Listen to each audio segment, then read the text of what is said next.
બધા કરે છે બરાબર, પણ સત્સંગ કેવો કીને સતનો સંગ કરે ઈને, બાકી વાતું કરે સત્સંગ કોઈને સમજાય એવું છે નહીં. અમે સત્સંગમાં ગયા હતા પણ તમારી વૃત્તિ ક્યાં હતી, તમારો લક્ષ્ય ક્યાં હતો એ તો તમે ધ્યાનમાં લ્યો તો તમને સાચું સમજાય. બાકી મારે તો હાઈન પડે એક જણું નો બાજન ક્યાંથી હાઈન નો પડે એવી હતી. સાચું લાગ.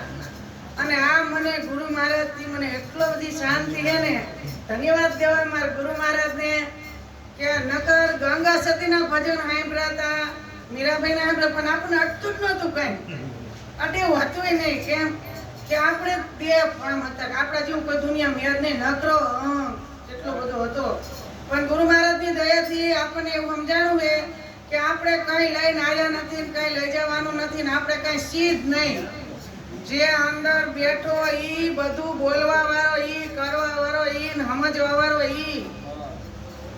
પણ આપણે જ્યાં સુધી અજ્ઞાનતા હતી ત્યાં સુધી આપણને કઈ સમજાણું નહીં, થોડું થોડું સમજાણું છે એટલે હવે બંધ કરી દીધું બોલવાનું. મજા આવે એમ બધા ભલે ગુરુ ફેરવા કયો 5 ખોટું નહીં બોલવું, પણ મને સમજાતું નતું એટલે ફેરવતી હતી. મને ઘેર પડી, મને ઈ તો ખબર જ હતી કે હજુ કઈ ઘટે છે, મારે જોઈએ એવા ગુરુ નથી મળ્યા એવી તો મને ખબર જ હતી કે મીરા 1000 વાળાનું નામ લ્યો ને 5 વાળાનું લ્યો હતો દાસી જીવન ને ભીમ ભેટા ત્યારે ભ્રમણા ભાંગી.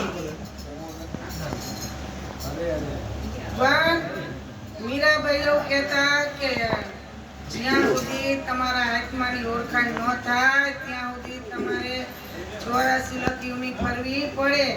એમાં એવા પોલિયા ધારણ કરવા પડે. એરુની 1000 વર્ષની જિંદગી છે તો 1000 વર્ષ આપણને એવું લાગે કે એરુ બિચારો, એરુની આપણને બીક લાગે, પણ એરુ આપણાથી બીજો. શાંતિ રાખો જમતભાઈ, હું તમને ગમતું હોય સદગુરુ મહારાજની સંતો સમરણ કરી લો નિજ નામ, રણ કરી લો